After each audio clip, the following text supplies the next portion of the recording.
Agaran siyang sinamahan ng ilan sa mga bantay patungo sa kinaroroonan ng mayor, at nang makita siya ng isang babae agad nitong ipinagbigay alam sa kanyang ama na dumating na ang bisita. Kasabay ng pagbibigay galang ang pagpapakilala ni Yeon, saad pa niyang ikinagagayak niyang makilala ang Mayor Chi. Habang nasa kalagitnaan ng pagbati bigla na lang sumugod ang di mabilang na patalim sa kinarurunan ng ating bida. At dahil hindi na bago sa kanya ang pagiging mabilis, agad niyo itong nasalag sa pamamagitan ng ginawang pananggalang. Seryosong tanong ng ating bida sa Mayor Chi kung ano ang ibig sabihin ng pag-atake nito sa kanya. Sagot naman ng nakaupong lalaki na halatang mahusay ang kakayahan ni Yeon sa martial arts, idagdag pa dito ang mabilis niyang pakiramdam at pagkilos. Pahayag pa ng Mayor makapangyarihan ni Yeon dahil nagawa nitong maabot ang 9th stage Chi Blood Realm sa napakabatang edad, at nagawang talunin ang dalawang mahuhusay na pamilya. Ang nakaupong lalaki ay si Fang Lei na nakaabot sa First Grandmaster at Mayor sa Bayon City.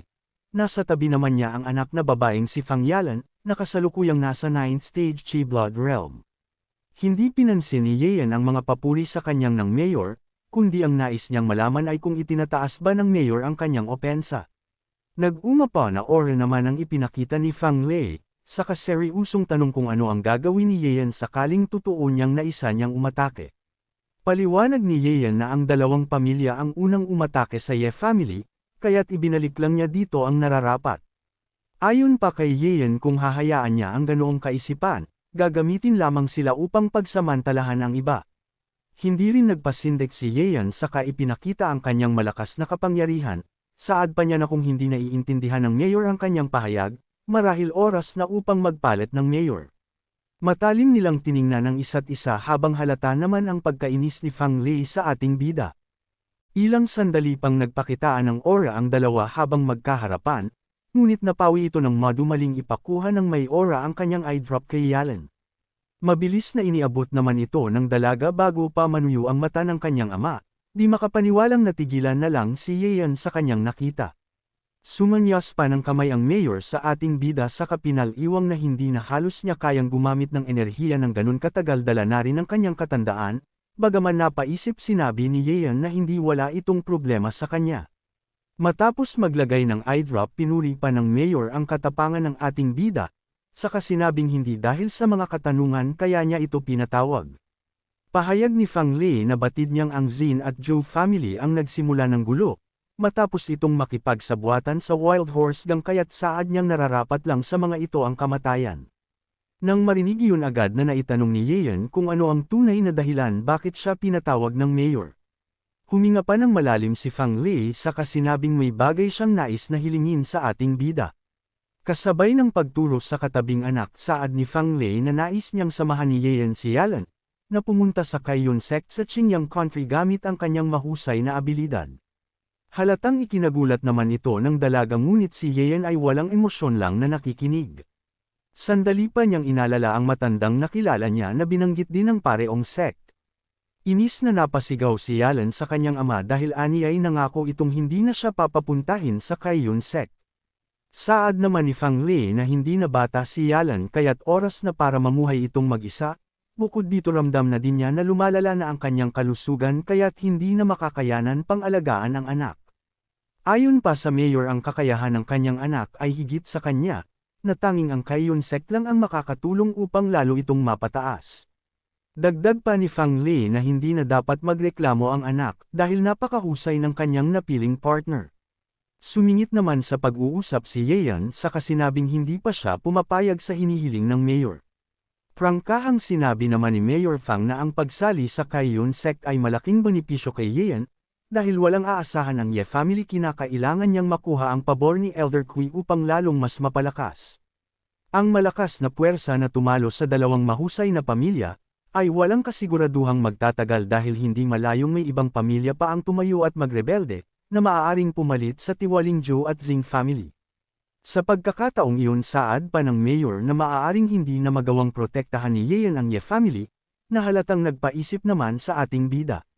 May panghihikayat pang saad ni Mayor Pang na sa mahusay na martial arts at talento ni Yeon, hindi ito papayag na manatili lang sa maliit na bayan ng Bayon City habang buhay, sa pagkakataong iyon magiging hadlang lang ang Ye family sa paglago ni Yeon.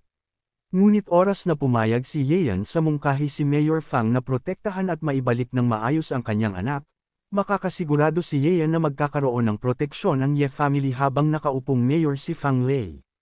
Sagot naman ng ating bida na mukhang may kamalian sa sinabi ng mayor, dahil ang kasalukuyang Ye family ay hindi na katulad ng dati na nangangailangan ng proteksyon.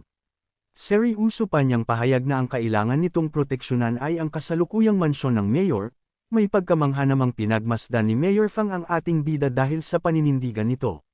Kasabay ng pagpitik ng daliri ni Yeon na paigtad na lang ang mga kawal ng mansyon, nang tutukan sila ng espada sa leeg mga kalalakihan ng Ye family. Habang nagganap ang pagsalakay sa mismong harap ng mayor, mabilis na nagpauhanan sa kanyang ama si Yalan sa kagalit na tanong kung ano ang ginagawa ng ating bida. Ipinagbigay alam naman ng mga kalalakihan ng Ye family na nasa kamay na nila ang buong mansyon, bukod pa ang mga nakaantabay sa labas na handang umatake sa utos ni Yeon. May pagmamalaking tanong ng ating bida kay Mayor Fang kung tingin pa rin ba nito, ay kailangan ng Ye family ang proteksyon galing sa iba. Hindi inaasahan ni Fang Lei na kasalukuyang nasa 7th stage ang Chi Blood realm ng bawat kalalakihang sumugod sa kanila. Sa husay ng mga ito hindi man lang niya namalayan ang pagpasok at mahusay nilang naitago ang kanilang aura. Kasabay ng pagtalikod saad ni Yeon na wala na ang mahina at walang pagkakaisang Ye family, dahil ang kasalukuyang Ye family ay hindi na kayang maliitin ng kahit na sino, at walang makakapigil sa kanila upang lalong mas maging malakas. Napabuntong hininga na lang si Mayor Fang nang marining ito, pag-amin pa niya na mukhang nagkamali siya ng akala sa Ye family. Ngunit saad pa ni Yeon na tama naman ang mayor tungkol sa isang bagay, kaya't siyusong napatanong ang matanda kung ano ang tinutukoy nito. Kasabay ng bahagyang paglingon sinabi ni Yeon na totoong maraming mahuhusay na martial artist, at oras na para hanapin at harapin niya ang mga iyon. Dahil sa narinig kasabay ng muling pagpapakawala ng aura, desidido si Mayor Fang na gamitin na ang kanyang huling alas mapapayag lang si Yeon. Walang bahid ng pag-urong naman ang ating bida na nagsabing handa siya sa anumang nais na laban ni Mayor Fang. Ngunit ikinagulat niya ang bilang pagyakap ng mayor sa kanyang binti, saka humihikbing tanong kung bakit ang batang malakas na gaya ni Yeon ay binubuli ang matandang gaya niya. Pahayag pa ng lumuluhang matanda na malaki ang hirap niya mapalaki lang ang anak, kaya't gagawin niya ang lahat maprotektanan lamang si Yalan. Hindi na nagawa pang makaimik ni Yeon dahil hindi niya inaasahan ang uuling alas ng matanda ay kunin ang kanyang awa, habang si Yeon ay sinusubukang awatin ang kanyang ama. Patuloy sa pagiyak at pagyakap sa binti ni Yeon si Mayor Fang, saad pa nito na kapag hindi pumayag si Yeon araw-araw siyang iiyak saka ibibitay sa lubog ang kanyang leeg. Walang nagawa si Yeon kundi pumayag at mangakong gagawin na ang hiling ng matanda. Nang bitiwan niya ang pangako ng laki ang kanyang mata nang magsalita ang mayor mula sa di kalayuan, kaya't napagtanto niyang nalinlang lamang siya nito. Ngunit dahil kinakailangang panindigan ng lalaki ang kanyang salita, wala nang nagawa si Yeon kundi sumang-ayon. Habang pinagmamasdan ng hawak na aklat saad ni Mayor Fang, na ito ang internal art ng kanilang pamilya kung saan ang bawat galaw ay may kaakibat na nag-uumapaw na aura. Sa kasamaang palad hindi ito magawang ayensayo ni Yeon dahil isa itong babae, kaya't ipinagkaloob ito ni Mayor Fang kay Yeon bilang token sa pagpayag nito sa kanyang hiling. Agad sinalo ni Yeon ang aklat ng Vajra Glazed Physique na nainihagis ni Mayor Fang, kasunod nun ang pagbati ng notification sa pagkatanggap niya ng primary martial art na Earth Grade. Sa kasalukuyan taglay ni Yeon ang 520,000 experience points at kapag umabot ito sa 8 milyong mapalampasan niya ang rim at maaabot ang first stage ng Grandmaster Realm. Sa ganoong paraan bukal sa kalooban ni Yeon na samahan si Yeon patungong kay Yun Sect, dala ang nasabing aklat sa loob ng 3 araw. Makaraan ang ilang araw, rinig ang ingay ng mga tao sa Qingyang City tanong pa ng isa sa mga kumakain, kung bakit dumarami ang mga dayo sa kanilang bayan nitong mga nagdaang araw. Sagot naman ng lalaking si Brother Wang na ito ay dahil sa kasalukuyang naghahanap ang kay Yun Sect ng mga bagong disciples. Ayon pa sa lalaking may takip ang mata na isa ang kay Yun Sect sa pinakamalakas na sect sa buong Qingyang City pati na rin sa ibang kalapit na city, at dahil doon natural lang na pumunta ang mga taga-ibang bayan sa Qingyang upang makilahok sa recruitment. Nasa kabilang lamesa naman si Yeon at Yalan at rinig nilang saad pa ng lalaki, na lubhang napakahirap ng mga kondisyon para makapasok, kaya't kahit na napara kaming subusubok taon-taon sa huli ay iilan lang ang nagtatagumpay na makapasok. Hindi lang ito ang nakakapanlumo dahil amang makakapasa sa pagsusulit ay ituturing lang na outside discipline, at ang mga tinaguriang inner discipline lang ang nakikinabang mga cultivation resources. Saad naman ang kausap ng lalaki na dahil doon hindi na niya nanaisin pang dumalo sa pagpili.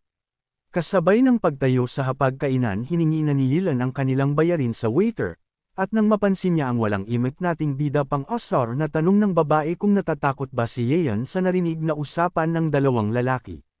Napatawa naman ang ating bida sa tanong ni Yilan sa kasinabing tanging pananabik lang ang kanyang nararamdaman dahil sa narinig. Malaki ang ini-expect ni Yeon sa Qingyang City dahil sa nakikita pa lang niya baliwala na ang Bayan City, kaya't hiling din ng ating bida na hindi siya mabaigo ng Kaiyun sect. Naglalaking mga lalaki naman ang naglakad sa harap nila na sa pakiramdam ni Yeon ay patungo din sa Kaiyun sect. Prangkang sinabi naman ni Yilan na napakataas ng tingin ni Yeon sa kanyang sarili. Utos pa ng dalaga na huwag siyang pigilan nito sa mamaya sa pagsusulit. Ang Kaiyun sect ay matatagpuan sa bundok ng Qingno, isang napakatarik na bundok ang dapat nilang akyatin upang marating ito.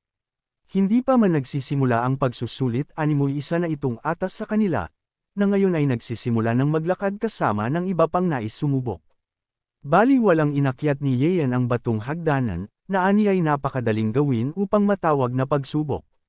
Ngunit para kay Fang Yilan hindi ito isang gawain na madali, dahil hindi pa man nakakaabot sa kalahati ang tagaktak na ang pawis nito at nangangatal na din ang mga tuhod. Napanganga naman ang dalaga at napamura sa isip ng makita kung paano minani ni Yeon ang pag-akyat. Ngunit desidido ang dalaga na hindi magmukhang katawa-tawa sa harapan ni Yeon. Mapang-asar pang saad ni Yeon na sa ganung kalagayan, gabi na bago mararating ng dalaga ang tuktok ng bundok habang nakatingin sa papakubog na araw. Takang napatanong na lang ang dalaga kung ano ang gagawin ni Yeon, matapos siyang mabilis na hilahin ito papalapit sa kanya. Nang magtama ang kanilang mga mata sagot ni Yeon na ginagawa niya lang ng pabor ang dalaga. Nakaramdam naman ng kilos si Fang Yilan dahil nasa isip niya, na marahil pinaplano ni Yeon na buhatin siya paakyat ng bundok na animoy bagong kasal. Ngunit nagkamali siya nang maramdaman ang paglaylay sa sahig, at napagtanto na hawak siya ni Yeon sa paa at kamay dahil anito ito ang mas mabisang paraan. Hindi na nagawa pang magreklamo ng dalaga, na kasalukuyang nakararamdam ng matinding kahihiyan. Lalo nang bilinin siya ni Yeon na huwag niyang susubukang hawakan ang kanyang kamay. Napasigaw na lang ang dalaga nang gawin siyang jumping rope ni Yeon, na lumilipad-lipad pa sa ere habang tumatakbo paakyat ang ating bida. Nagtakbuhan na din ang iba pang mga lalaki na nagdudumaling umakyat, ngunit sa bilis ni Yeon halos mapasukan na si Yilan na kapit nito sa kamay at paangpal utang-lutang sa ere. Kinilabutan naman ang ibang mga lalaki nang maramdaman ang malakas na hanging dumaan sa tabi nila, dahil sa bilis ng ating bida hindi nila nakita ang paglampas nito. Tanging malakas na sigaw na lang ni Yilan ang kailang narinig, habang minumura nito si Yeon at inuutusang ibaba siya. Ginawang jumping rope ni Yeon si Fang Yilan hanggang sa makarating sa pinaka-itaas. Matapos nun ay ibinagsak niya ang kawawang babae sa lupa. Liyong-liyo ang dalaga sa ginawa sa kanya ng ating bida na halos di na makatayo. Bumati ang dalawang elder sa kanila sa pagpasa nilang dalawa sa unang trial. Ang mga elder ay sina Zuoyan na Deacon of the Kaiyuan sect at Guogang na Deacon of Kaiyuan sect. Sinabi ni Zuoyan na dahil nagpunta ang mga ito rito ay isa lang ibig sabihin nun yun ay gusto ng mga itong sumali sa Kaiyuan sect. Dagdag pa nito na ang Kaiyuan sect ay hindi lang basta sect na gustong salihan. May mga patakaran itong dapat sundin. At dapat ang sasali ay nasa 18 taong gulang at nasa Chi Blood Realm. Itinuro naman ni Guogang ang isang bato at pinaliwanag na iyon ang Kaiyuan Detection Stone. Kaya nitong malaman ang edad at cultivation level. Dagdag pa nito na kapag nakamit ang kinakailangang requirements ay iilaw ang bato at pag hindi naman umilo ibig sabihin lang nun ay hindi nakamit ang kinakailangang requirements. Paalala ng mga elder na asahan na ang Kaiyuan sect ay may marahas na kondisyon. Sabay utos na huwag madaming reklamo at magsipila na. 2 oras ang makalipas at matiyagang nakapila ang mga sasali. Binati ni Zuoyan ang mga kalahok na nakapasa sa Detection Stone at sinabi na kwalipikado ang mga ito na sumali sa Kaiyuan sect. pero hindi ang mga ito magiging disciple ng Kaiyuan sect kapag walang tiyak na lakas. Napaisip si Zuoyan na 40 lamang ang kalahok.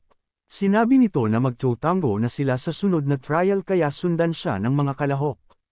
Naglakad sila sa napakalayong akyatan at pagdating nila ay may nakita silang 3 lalaking nagsisinay ng martial arts. Sinabi ng elder na nakarating na sila sa martial arts arena ng Kaiyuan sect. Pahayag ni Guogang sa lahat na iyon na ang kanilang final trial at kung sino man ang manalo sa trial na iyon ay siyang magiging disciples ng Kaiyuan sect. Mungkahi pa nito sa lahat na sample lamang ang patakaran. Yun ay malaya ang lahat na labanan ang isa't isa sa loob ng martial arts arena. At ang huling 20 na matira ay siyang panalo. Maaaring gumamit ang lahat ng mga sandata pero hindi pwedeng manakit ng kahit sino. Sumangayon naman ang lahat sa paalalang iyon. Dahil malinaw na ang lahat ay mungkahi ni Gang na simulan na ang trial. Sa isang banda may disciple na nakatingin at sinabi na mayroon na namang grupo ng mga baguhan. Nagtataka siya malalakas ba ang mga ito sa ganitong pagkakataon. Ang isa na namang pusit na mayabang ay si Han Feng na nasa 9th stage of Chi Blood Realm. Isang outer disciple, may isa pang mayabang ang dumating at sinabi na nakakawalang gana. Mungkahi nito sa kapatid na bakit hindi ito manood kung sino ang matitirang matibay sa mga baguhan. Ang nagsalita ay si Chen Feng na nasa 9th stage of Chi Blood Realm. Isa ring outer disciple. Pinag-usapan ng 2 pusit si Yeyun at sinabi na hindi na rin ito masama.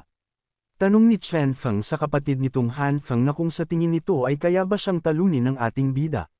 Sagot ni Han Feng na sumusubra naman masyado ang kanyang kapatid. Pero sagot ng isang pusit ay gusto niyang talunin kung sino man ang nasa tabi sunod sa ating bida. Sinabi ni Han Feng sa kapatid na wag itong iiyak kapag natalo ito. Pagyayabang ni Chen Feng na manood na lamang ito. Sa isip-isip ni Han Feng na narinig niya noon na si Cao Mian ay ang genius ng Cao family. At iyon pa talaga ang nais labanan ng kanyang kapatid. Narinig niya na ang taong iyon ay nagawang mag-breakthrough sa 4th stage of Chi Blood Realm 4 na taon ang nakalipas at 15 taong gulang pa lang ito noon. At sa kasalukuyan ay naabot na nito ang 1st stage of Grandmaster Realm. Sa isip-isip pa nito na nais labanan ng kanyang kapatid ang isang taong hindi nito alam ang antas ng cultivation. Kaya siguradong sa kanya na mapupunta ang Chi Blood Elixir ngayong araw.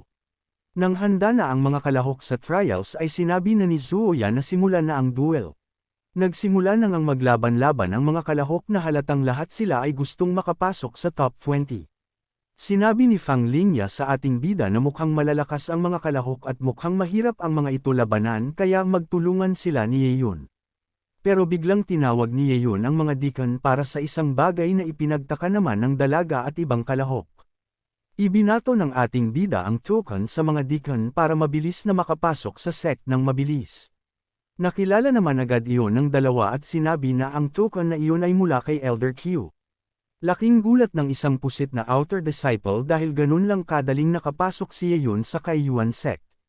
Sinabi ng Deacon Zuoyan na dahil sa Yeyun ay pinayagan ng Elder Q na makapasok sa sect ng direkta ay si Yeyun ay pasado na kaagad sa trial.